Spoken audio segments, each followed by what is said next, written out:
Hello. I have a question for you. What part of your life, your body, relationships, job, etc., is vying for your attention that you have been ignoring or avoiding? What we resist persists. So maybe it's time to listen. And before we get into it, I invite you to pause for a moment.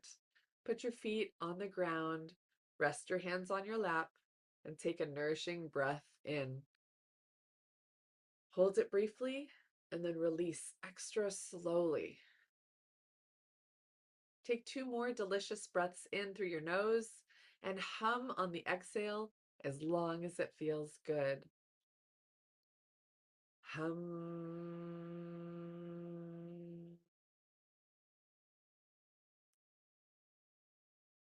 One more.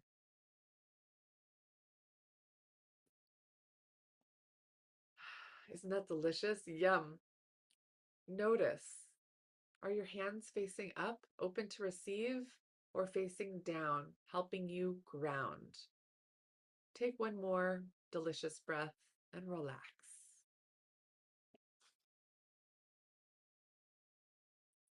Okay, about 12 years ago, when I was preparing my body to allow to receive a child, I wanted to get as healthy as possible. And I found an amazing healer to guide me. She is truly a phenomenal, wise, intuitive person and helped me tremendously over the years. And at one point, I told her that I needed to see a dentist because my tooth had been hurting for a few weeks. And I assumed I had a cavity that needed to be filled or taken care of. And she told me to take a finger and put it on my tooth and listen. So I laughed out loud because how ridiculous. My tooth doesn't talk. It's a tooth. Hello.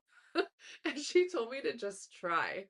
So I did for a second to humor her. I put my finger on my tooth and I told her I couldn't hear anything because, duh, teeth don't speak. Hello. And then she explained to me that sometimes our body parts are like a child crying in a loud classroom. They just want to be heard or acknowledged. The tooth likely, according to her, just wanted my attention and presence to share what it felt, whatever that was. And of course, I was incredibly skeptical because, again, a tooth is a tooth, but I really trusted my teacher healer. She had never led me astray and had been spot on in so many other ways. So I went home and I tried again with the intention of actually listening. And what did I hear? I didn't actually hear anything. There were no words.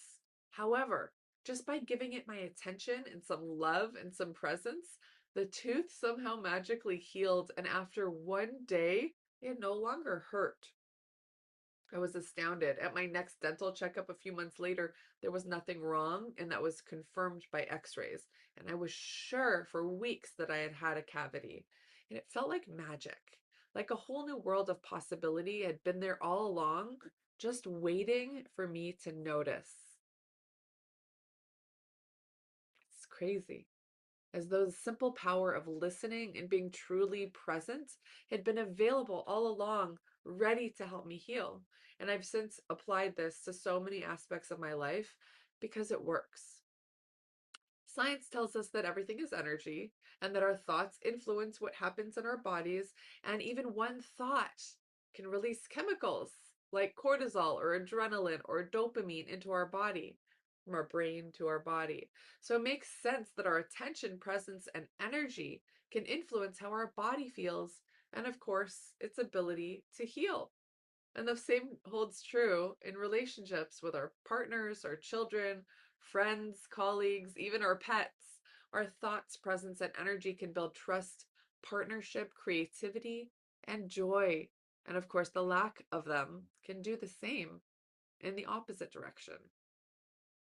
I often see couples at restaurants or friends, groups of friends with everyone at the table head down on their phones. Like, hello, you have people all around you and everyone is on the phone. It's insane making. What does this say about our level of presence? Our stories that are being told actually being heard? In our family, we've created a no tech at the table rule because we've been guilty of that addiction as well. Sometimes my kids have to remind us, but we're pretty good. We try to be good. When you ask a child what their parents value most, the answer should never be their phone. And yes, I've actually heard this come out of a child's mouth. I'll use the word interesting, even though that's not really the word that I'm thinking. I've even seen kids in strollers at the zoo staring at an iPad instead of the actual monkeys in front of them. Hello, people. So when I'm coaching, once said, I can't meet at 1 p.m. I'll be in 3 meetings.